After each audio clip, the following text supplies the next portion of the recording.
sa Espiritu Santo, manakaling. Manasap kanimo. Mga igsoon, at nung isaulog karon ang kapistahan ni San Mateas, usa ka apostol.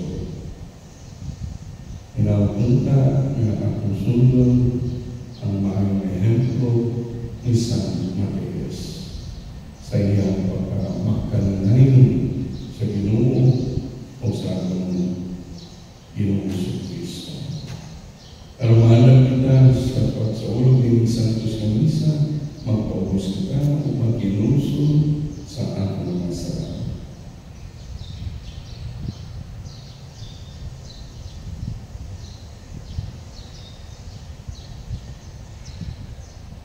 Nagkakabisa ako sa Diyos na makagagamit sa tanan, o kaninyo mga igsoon, na nakalapas akong dakulyamon, sa unang-una sa pulong o sa buhat, o sa walang pagbuhat o sa kilang buhaton.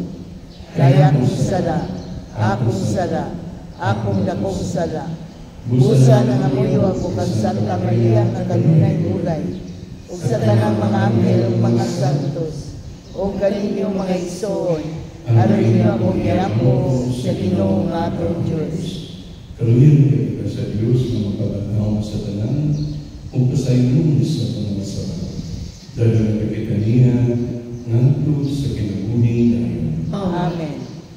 Himaya sa Diyos dito sa langit.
O Diyos, ginutan mo si San Mateas sa pundo sa mga apostles. Tugutin kami nga tungod sa iyang panahon, sa among kalipay, sa maayong palad, sa imong paghigugma kanamo. Mahimo na kaming tapos nga mahiapil sa pundo sa imong mga pinili. Kini ang mga pangayo pinagi sa mga Ginoong Kristo, imong anak na buhay o kami, uban ganun sa Espiritu Santo, Diyos hangtod sa kaangkuran. Amen. Tinudo gikan sa mga buhat sa mga apostoles. Usa ka adlaw ni ana, samtang nagtigom ang mga usa ka gatos o gawaan ka matutuo. Minindog si Pedro o iniinom. Mga igsuon, kinahanglan maguman ang bahin sa kasulatan, diin ang Espiritu Santo, pinaagi kang gabi, bitag na mahitungod kang mulas, ang ituto sa mga tao na nagdapog ng Jesus. Si Judas usa kasakop kanhi sa atong pundo, kay napili man siya aron mahiapil sa atong buluhaton. Kay nasulat sa basahon sa mga salmo, maawa ang unta ang iyang pulianan, ug wala na'y magpuyo niini. Ug nasulat usa, aduna untay mupuli kaniya sa iyang katungdanan. Busa kinahanglan mo apil kanato ang usa ka tawo aron mosaksi sa pagkabanhaw sa Ginoong Hesus. Ug kinahanglan nga usa siya sa atong pundo sulod sa panahon nga ang Ginoong Hesus nakiguban pa kanato sugad sa panahon sa pagpabunyag ni Juan hangtod sa adlaw nga si Jesus gibayaw ngadto sa langit. Usa isugyot sila o duha ka tawo, si Jose nga gingandag Barabas, si Jose nga gingandag Barsabas, gingandag usab siya Justo o si Mateas. Unya nag-ampo sila, Ginoo, nasayod ka sa kasing-kasing sa tanang tao. Busa itudlo ka namo Ginoo, kung minsan duha ang imong ipili nga mupuli kang Judas sa pagka-apostol nga iyang bibiyaan aron pag-adto sa dapit nga angay kaniya. Humani ini naglipa sila kung kinsay mahipuli o si Mateas mao ang napili. O gidugang sila sa pundo sa napulog usa ka apostoles. Ang pulong sa Ginoo. Salamat sa Diyos. Hanggangan siya sa Ginoo o usa ka lingkuranan uban sa mga kadagpuan sa iyang lungsod. Katagan siya sa Ginoo o usa ka lingkuranan uban sa mga kadagpuan sa iyang lungsod. Dayga kamo mga sunugoon sa Ginoo, dayga ang ngalan sa Ginoo. Daygon ta ang ngalan sa Ginoo, karon o hangtod sa kahangturan. Katagan siya sa Ginoo o usa ka lingkuranan uban sa mga kadagpuan sa iyang lungsod. Gikan sa pagsubang hangtod sa pagsalog sa adlaw, daygon unta ang ngalan sa Ginoo. Labaw sa tanang kanasuran, mao ang Ginoo. Labaw sa kalangitan ang iyang himaya. Katagan siya sa Ginoo o usa ka lingkuranan uban sa mga kadagpuan sa iyang lungsod. Kinsan sama sa Ginoo atong Dios, nagipalingkod sa trono sa kaligtasan, ug nagalumaw gikan sa langit ug sa yuta nga anaa sa ubos. Katagan sila sa Ginoo o usa ka lingkuranan uban sa mga kadagpuan sa iyang lungsod. Gibayang niya ang ubos gikan sa apoy, gikan sa kalapukan iyang ialsa ang kabos. Aron kalingkuron sila uban sa mga kadagpuan, uban sa mga kadagpuan sa iyang lungsod. Katagan siya sa Ginoo o usa ka lingkuranan uban sa mga kadagpuan sa iyang lungsod.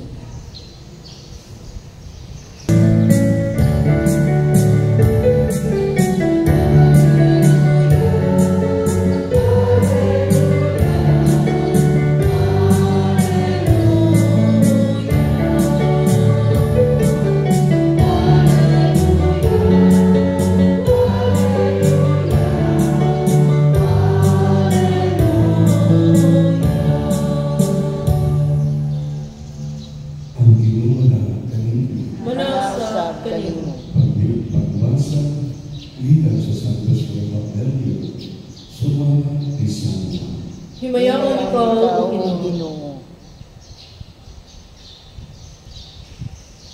Sa Jesus mo sa iyang mga tulungan, nahibukan ko kaniyo, ingon na ang amahan, nahibukan ka na ako. Pabilin ko sa akong ugma. Kung tumanong iyo ang akong mga suko, magpabilin ka mo sa akong ugma. Ingon ako nagtuman sa mga suko sa akong amahan o nagpabilin sa ilang ugma. Gisultihan ko kamo niini aron mapatunan ninyo ang akong kalipay o mahigit ang inyong kalipay. Kini mao ang akong suko. Pagigugmahay kamo, ingon na ako na ugma kaniyo. Ang labing na ugma na ikahatag sa usa ka tawo ngadto sa iyong mga higala, mao pagpakamatay ni alang kaniyo. Kamu akong mga higala, kung buhaton ninyo ang isugo ko kaniyo. Di ko kaya kamutahon ng mga sulukoon. Kaya ang sulukoon, di mahibalos sa libuha sa iyang agawan. Hinuha, tawag ko kamo na akong mga higala. Kay isultihan ko man kamo sa tanan na nagtumuko sa akong amahan. Di ka mo makoy nagpili ka na ako. Ako nagpili ka ninyo. O ibili ko ka mo alam maglakaw o mamunang dagdag mga bunga. Nga produkta. Usay yata ka ninyo sa amahan, bisag kung sa inyong pangyukon kaniya sa akong ngalan. Kini mo ang isuko ko kayo. Pag-igugmahay pa. Ang Ebanghelyo sa Ginoo. Gayon ikaw, O Kristo.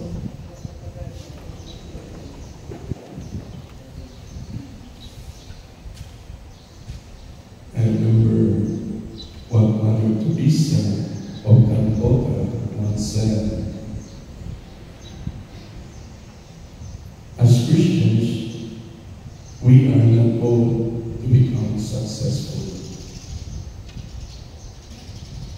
As Christians, we are not called to become successful, but rather, we are called to become faithful. See the difference, no?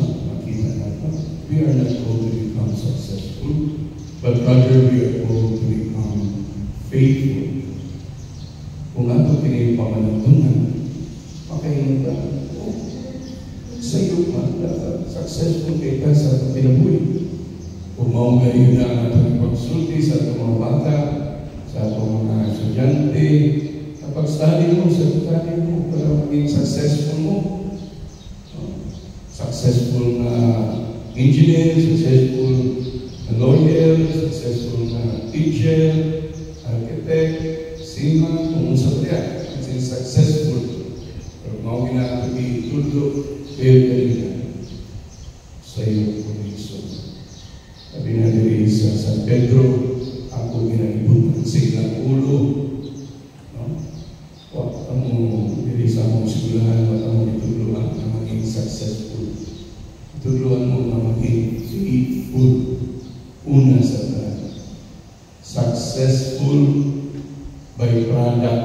siya byproduct sa inyo ang pagka-faithful.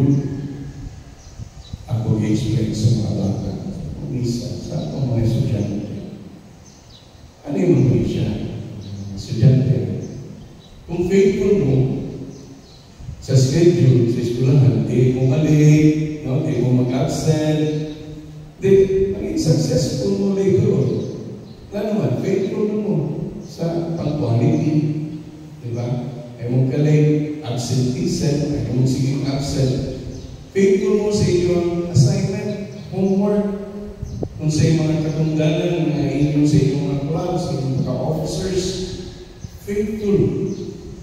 No? So, you will be successful later on sa inyong exam, kung nagtuon mo. Sa inyong grades, kung inyong mga homework, inyong assignment, no? Inyong bibuhan kayo. Diba? Faithfulness na. Yung mga katunggalan as officers, then you will become successful. Successful kayong grade, chance. So, sige ka sa ito. Unsuccessful is just a product, consequence na siya sa iyong pagka-faithful. Pausan siguro sa itong sigisulti kayo, ni Mother Teresa, as Christian, we are called to become successful. Kausahay, ang ating itulo sa mga kabataan, para ka nato, successful kayo sa itong mga katunggalan, especially sa mga career. First and foremost, be faithful sa mata sa Diyos na may ipangalayan at tapos yung mga mata o tiyan, yung gasa na yan ka. And success will just follow because you are faithful. Faithfulness. Maging magtinag-anon.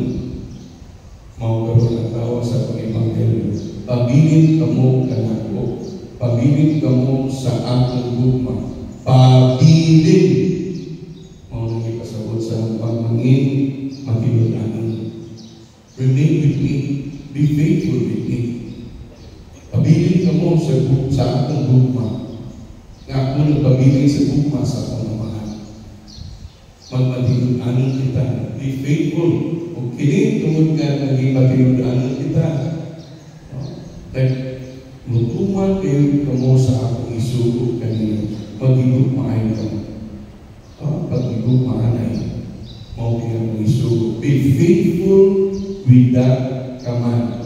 Kung sa iba'y product ka na, inyong madawat sa ang kanipay na tinuod ng kanipay. So, mga karoon, makita sa dato ang pagpili ng Matias. San Matias? Nagagawa kay San Matias. No? Muna siya kipili ng Judas. No? 12 ka-apostoles na 11 na lang na si Judas. Okay, nagka-Judas. No? Kung sa inay na po ni Judas. So, kulihan. So, wag kita kailan. Kung si Matias, wag kita siya ng mention yan. No? Sa mga ebanghelyo. Dito lang sa Acts of the Apostle later on. Napilihan siya. Tungkol na naging matinod-anon si Matias. Since in the beginning, ikuyog siya dito pa sa panahon ni Juan na mag-unya. Antod, naging witness sa pagkabantaw ni Kristo. Anak si Matias. Naging matinod-anon siya na manunong. Naging matinod-anon siya na kasunod ni Kristo. Naging matinod-anon siya sa pagsugod pa lang hantod sa kamatayan ng pagkabantaw ni Yesu Kristo. Walay nakailan kayo nila. Karoon pa lang. Nakadungog ka siya nalang. Nagipili dahil siya na maging ika-12 o ika-10 ni Judas na maging matinod-anon. Ang pinili si Matias na naman nag-imartir na siya. Ipatay ko siya. Maunay pula sa ina sa parikon. No? Martir na apostol. Marang po pinabuhi sa itong bagong Santo Papa. Wagit na kailan Cardinal, no? Robert Francis Tribus, no? Sa Amerikano, no? Na nagtrabaho, naging pare, Jesus, pagka-Agustinos, kaya na mo, Agustinian ka ito eh. Big chance na Santo Papa. Agustinian recollect no? So Agustinian siya, kasunod ni sa atong Father si Austin, no? Religyoso, dili si Sano na pare. No? So kita kailan niya, yung Amerikano, pangalan sa Chicago, naging obispo sa Chiclayo. Kanawa. Kalitra, dagan kayo itong mga candidate kung ngayong Santo Papa, kalitra ipili sa simbahan, kinsa si Cardinal Robert Francis Ricos. Kawa, kita katungo kaniya. Pero, naging matinod-anon sa iyang pakapari, sa iyang paka-Agustinos, ordinaryo mga pare, nag-misyonero sa Peru, no? Nahimong obispo, nahimong Peruvian citizen, nahimong obispo, nahimong kardinal, nahimong Santo Papa. Nagpabilin ko na Agustinos, no? So mga isun ang pagkakapagpinudanan natin. Ayaw kalimot na natin misyon, okasyon. Ayaw na itong pagka-Kristiyano, Katoliko, be faithful. O diya sa atong pagkamaging matinudanan, we will be successful. Maguna ang faithfulness sa success, no?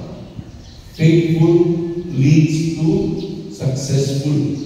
Unaha ang pagka-faithful. Faithful ka sa pagka-engineer sa iyong trabaho, you'll be successful sa pagpatindog sa mayong building. Dili ng gamay mga earthquake, tumbay mong ipatindog na balay o building. Hindi pagka-faithful, hindi mo mag-ikurado ng material sa standard, di ba? So be faithful. At hindi ka successful na engineer. Nagkurado ng materials sa standard na ikumpa because you are not faithful, nag-ikurado ka. If you're a faithful lawyer, kung sa may nasa akong mga balaod, pagkanawa ako sa Papa, pro-worker, no? Social teachings of the church, iyagigitagaan ng importansya, Leo, o Leo the 13, iyagisundan, hindi mo siya Pope Leo 14, pero kinsa man si Leo the 13 na iyagisundan.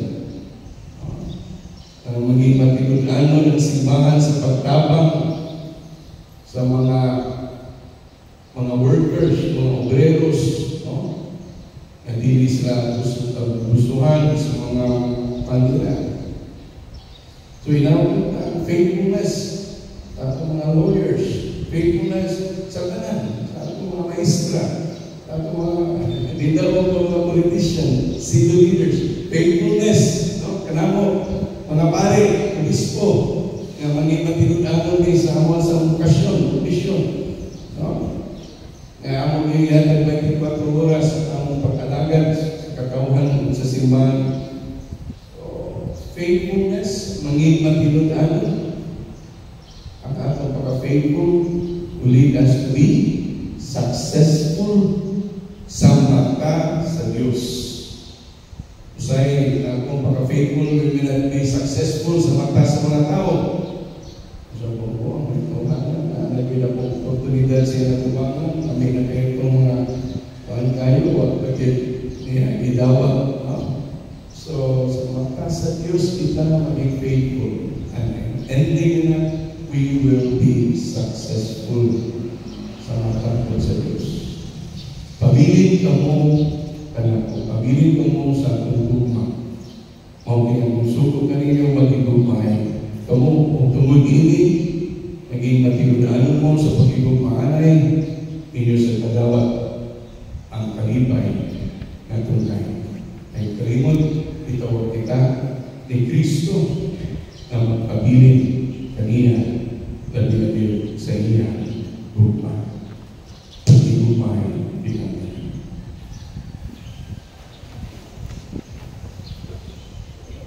Ipilig sa Diyos si San Matias na mahimong apostol, saksi sa pagkabanaw ni Kristo. Magamot kita na ang kabulot ko sa mahan, matungan din sa iyo sa tanang gapit o diya sa tanang mga buhat.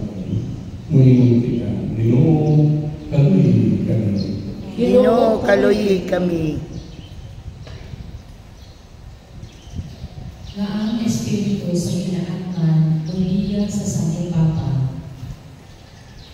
ug sa mga kaobispuhan, ilabi na diha sa ilang pagpangalagad, isip mga banay, isip pagbalangkay sa simbahan. Mag-ampo kita sa Ginoo. Ginoo, kaluoy kami. Na sila nga anaa sa pagpaghanan, pagpalasigong diha sa ilang anaan sa pag-ampit, alang sa kaluwasan sa mga kalay. Mag-ampo kita sa Ginoo. Ginoo, kaluoy kami. Nga dinhi sa atong kabiliban ug sa mga kamanayan, magdugang ang bukasyon sa pagkapari ug sa pagka-relihiyoso. Mag-ampo kita sa Ginoo. Ginoo, kaluoy kami. Nga ang mga kababayan ug kalalakihan ilain alang sa Ginoo, makabaton sa Ginoo na Espiritu ni Jesus, nga mianhi aron mo alagad ug dili aron maoy alagaran. Mag-ampo kita sa Ginoo. Ginoo, kaluoy kami. Nga imo ang nag-isipon nga tapos ug mapuslanon alang kanamo, nga ang halangdong Teofilo kamumot, mabayaw na ngadto sa altar sa mga santos. Mag-ampo kita sa Ginoo. Ginoo, kaluoy kami. Nga ang mga matuoong minalina, makakita sa kaluwasan sa Dios dito sa iyang hinhalian. Mag-ampo kita sa Ginoo. Ginoo, kaluoy kami.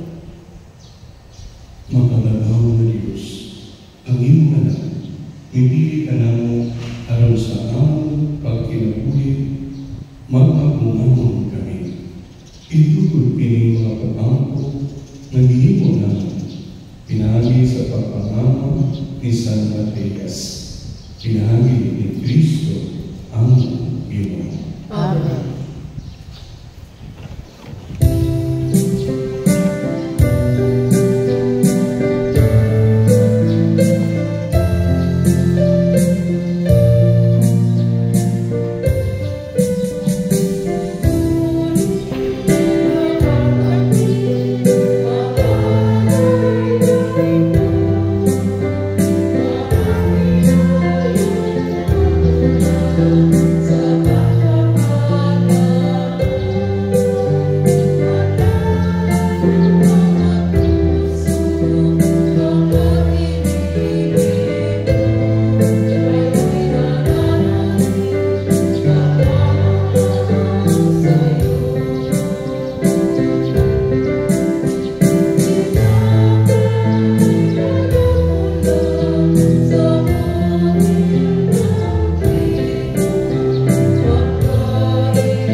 Dawaton ka sa ginawang sakripisyo likas sa iyong mga kami, alang sa pagkait maghimaya sa yaman, alang sa akong kapasalanan o sa tinatayong santos na siya.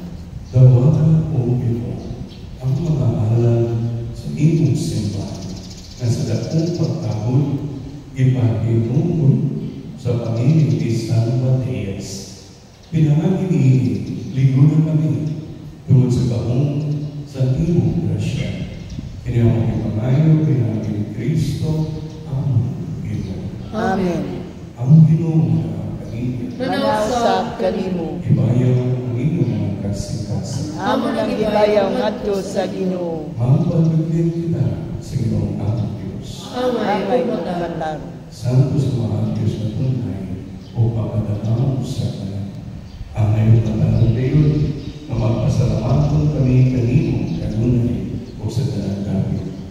Kayong gitugod ang iyong simbahan ibabaw sa mga apostoles, aron kini nga libro, hangtod sa kahaturan, ingon o timaan sa imong kasantos, dinhi sa kanagutan, o magtanyag sa langit nun nga pagtulungan, aron pamation sa tanan nga katawhan. Ug usapan sa mga anghel o mga santo sa langit, nagasanyo kami sa imong himaya, duyog silang mahihunong nga pag-amin. Santos, Santos, Santos nga Ginoo, Diyos sa kagahuman, puno ang langit ug yuta sa imong himaya, husana sa kahitasan. Daigo nang nagaanhi sa ngalan sa Ginoo, husana sa kahitasan. Santos ikaw Ginoo ang tuguran sa tanang kasantos. Ipadala ang iyong Espiritu aron pag-santos din mga gasa. Aron kayo kinihanakan na lawas o tugo na Jesucristo ang Ginoo. Sa pagpasakit sa iyong kagalingon ni Kuya pa, may pasalamat ka nimo. Ibigas sa minatang niinit na sa mga pinunan o niingon. Dawahan kinigin mo talang o kana, kahit hindi mo akong lawas, kay tubig anak kanito.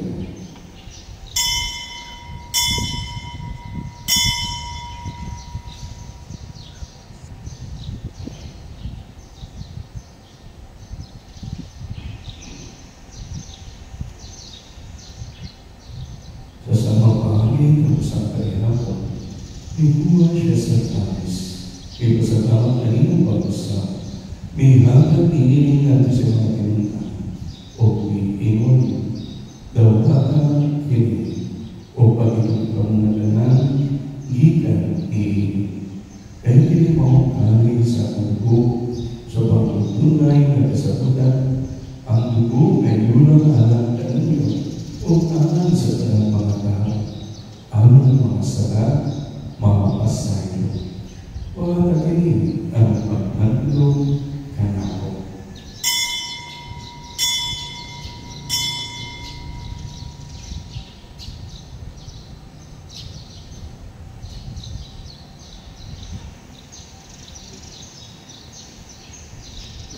Kini ang misteryo sa pagtuo. Si Kristo namatay, si Kristo nabanhaw, si Kristo mubalik nganin. Ang paghandlong sa kamatayan o pagkabanhaw ni Jesucristo, nagahanap kami kanino mga tinipang sa kinabuhi o kami sa kalawasan. Nagpasalamat kami kanino kung kayo kami giisip na ngayon na mga kubang o mualagan kanino. Imo na kami na manalawa sa lawas o dugo ni Kristo, magkayo sa iya ni Espiritu Santo. Pinutubig Ginoo imong simbahan sa tibuok kalibutan.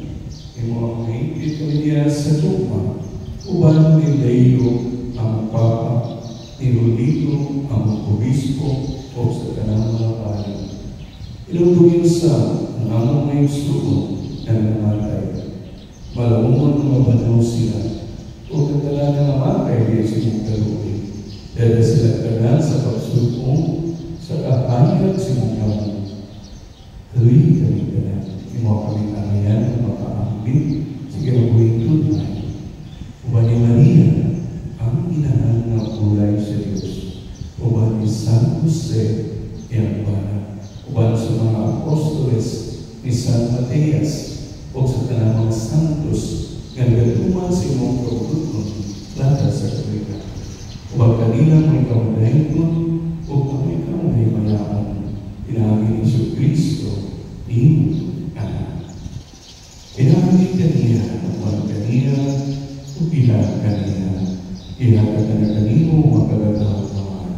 Ihas kayo sa Espiritu Santo, ang talang o himaya, hangtod sa kahatulan.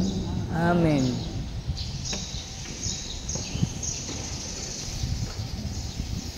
Pagkakita sa pamamahan at ang gamitin ng mga pulong at itulog na nato sa pamamahan ng Diyos. Amahan namo nga naa sa langit, pagdaigo ng imong ngalan, Umabot ka namo ang imong ginharian, matuman ang imong pagbuot din sa yuta mayngon sa langit. Ang kalano namo sa matag adlaw, ihatag ka namo karong adlaw, ug pasayloa kami sa among mga sala. Mayngon nga gabasaylo kami sa mga nakasala kanamo, ug dili mo kami tugyan sa mga panulay. Hinunua luwasa kami sa tanang daotan. Mangayon kami kanito, Ginoo, imo kami iwason sa tanang daotan. At agi kami sa kanila ang inyong panahon. Ang pinabangan sa mga kaluoy, mahal kami kanunay sa sala. Kung may rin sa tanang kasama. Samtang nagapaabot kami nga malamuan sa pagbalik ni Jesucristo ang manunubos. Kayo mo ang ginharian, ang gahong ug ang himaya, hangtod sa kahangturan. Ginoong Jesucristo na ginungkar sa iyong mga apostoles. Ang kalinaw, ibilig ko kaninyo. Ang kalinaw, ihatag ko kaninyo. Ayaw tatawa ang among nasala. Pagiging pagsalim sa iyong simbahan. Kung sigo sa iyong kamututan, katali kami sa iyong kalinaw o kayusa. Ikaw mabuhi o amin ang sa kahaturan. Amen. Ang kalinaw sa Diyos kanunay na nakakanino. Manaw sa kalimo. Ipakita ka Panginoong suong.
Hinimong Kordero sa Diyos na nagawang sa mga sala sa kalibutan.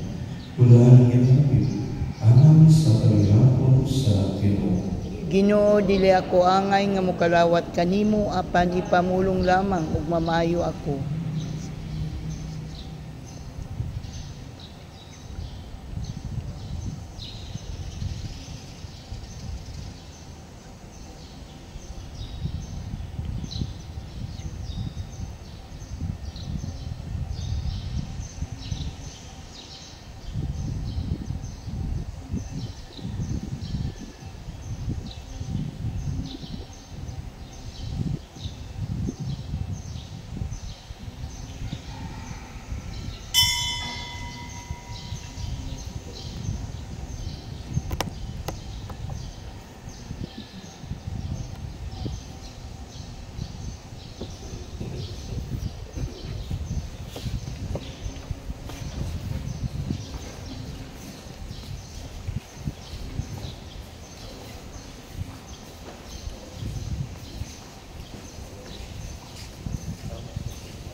Diyos nung mga gasa ang imong balay. Anong pinahagi sa pamama ni San Mateas anang kanamo, imong kaming dawaton diha sa kahayan, nga sa pag-iapil sa banal sa mga santos. Kiniamang ipangayo, pinagi ni Kristo, among Ginoo. Amen. Ang Ginoo manahan kanimo. Manasab kanimo. Mga panalangin sa Diyos mga kalalaw sa tanan, Ama, o Anak, o Espiritu Santo. Amen. Amen. Tapos naman sa nagkalinaw ni Kristo. Salamat sa Diyos.